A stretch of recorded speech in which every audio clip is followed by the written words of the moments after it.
sorry, Michael, but we have a screening to go to, remember? That's right. Look what time it is. Yeah, I know. We're going to be late if we don't hurry. Did you come up with the Michael Mickey watch gag? Mm-hmm. Did Michael like that? Michael liked it. Jeffrey didn't. Wow. I pitched it. I went and pitched it to them on storyboards, and it was Michael and Jeffrey together. And people laughed when I did the Eisner watch on Mickey. When I was done with the pitch, Jeffrey goes, "All right, but that's too much. Funny, but not in, right?"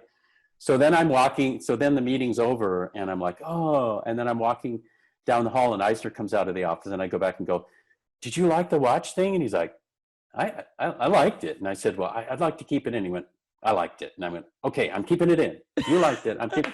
So I got a no from Jeffrey and a yes from Eisner. And I went, well, I think Eisner trumps Jeffrey. So I was able to keep it in. But Dan Jupe, who's a wonderful artist, did a hilarious caricature of Eisner. And Eisner rebelled against that. He's like, I don't, that doesn't look like me. And of course, everybody in the room is like, it looks exactly like him. So I was like, oh, well, maybe he went too far. So poor Dan had to sort of tone down his caricature to make Michael more happy with how he looked. So. Excuse me, do you mind?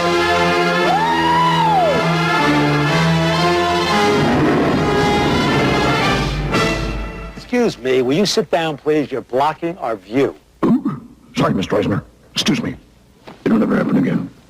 Thanks. Roll it. And Eisner was, he was great to work with. He had me take a look at a piece of video that somebody else had shot of him that he hated. And he goes, "Come here, look at this. I look terrible in this. Tell me why."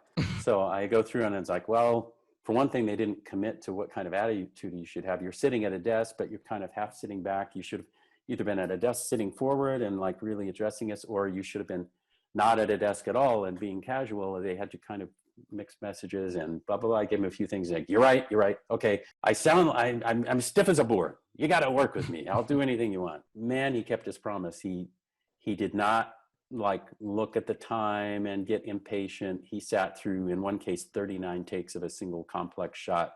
Dean Cundy and the group that had shot Roger Rabbit, so they totally knew about how to work with an imagined character and where it might be in the paper that it had to move to have something rigged up to make a drawer open for Mickey to sit on and stuff. So it was a very complex shoot, and Eisner just never got impatient, was very accommodating about everything. It's interesting how little affection we give our household appliances. Take this toaster, for example. It never calls in sick or takes a day off. It's always trying to please. It lives in constant fear that one day it might burn the toast and disappoint its master. It takes great courage to be a toaster, and tonight we pay tribute. We pay tribute to toasters everywhere. Oh, you know, Michael, I think you made this toaster very happy. Minnie, I hope so.